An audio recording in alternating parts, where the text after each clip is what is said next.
ស្វាមីភរិយាទេពព្រឹកនិងជីឌីវីតកលទោសថៃចំពោះការប្រមាថសាសនានិងទេវរូបតំណាងអំណាចនៃចក្រវាឡបន្ទាប់ពីកងទ័ពថៃឈ្លានពាននឹងបានវាយកំទេចយករូបសំណាកទេវរូបវិស្ណុនិងដែនអធិបតេយ្យភាពកម្ពុជាបានធ្វើឲ្យពិភពលោកថ្កោលទោសជាខ្លាំងក្នុងនោះដែរគូស្វាមីភរិយាតារាចម្រៀងលោកជីឌីវីតនិងទេពព្រឹកបានធ្វើការថ្កោលទោសយ៉ាងខ្លាំងចំពោះទង្វើរបស់ថៃលើវិស័យសាសនា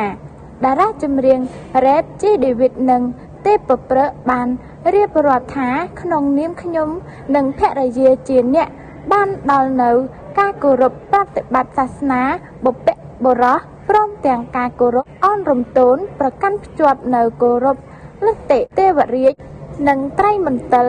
សូមប្រកាសថ្កោលទោសដល់ពុជអម្បូរថៃដែលជាអម្បូរនៃឃាតករសាសនាការប្រមាថចំពោះទេវរូបដែលតំណាងឲ្យអំណាចនៃចក្រវាឡទោសនេះនឹងធ្លុះធ្លាយធ្លាក់ជាភ្លើងធ្លាក់ចំកណ្ដាលដួងកែវបីសាច់នៃអម្បូរថ្មិលយ៉ាងប្រកបជានាពេលដ៏ខ្លីខាងមុខដោយអំណាចនៃស្ដេចអាថ័ន្តបុព្វបុរសនិងកំណត់ជោគវាសនាជនទាំងនោះឲ្យជាប់នៅក្នុង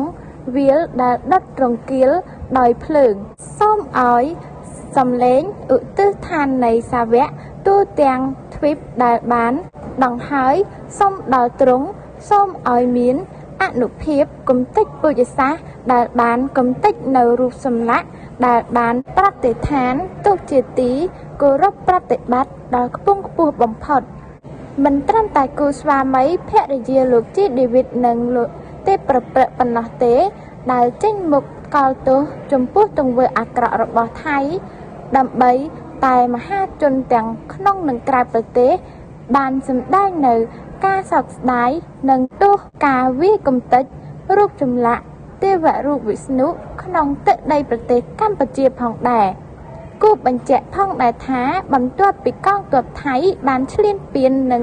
បានវាយកំទេចរូបចម្លាក់ទេវរូបវិស្ណុក្នុងដែនអធិបតេយ្យភាពកម្ពុជាបានធ្វើឲ្យពិភពលោកថ្កោលទោសជាខ្លាំងជាក់ស្ដែងក្រសួងធម្មការនិងសាសនាស្នើដល់សាសនិកទូទាំងពិភពលោកនិងសហគមន៍អន្តរជាតិថ្កោលទោសសកម្មភាពថ្មិលឥតសាសនារបស់កងទ័ពឈ្លានពានថៃដែលបានវាយកំទេចរូបចម្លាក់ទេវរូបវិស្ណុក្នុងដែនអធិបតេយ្យភាពកម្ពុជាក្រសួងធម្មការនិងសាសនាចេញញាតថ្កោលទោសការវាយកំទេចរូបចម្លាក់ទេវរូបវិស្ណុក្នុងដែនអធិបតេយ្យភាពនៃព្រះរាជាណាចក្រកម្ពុជា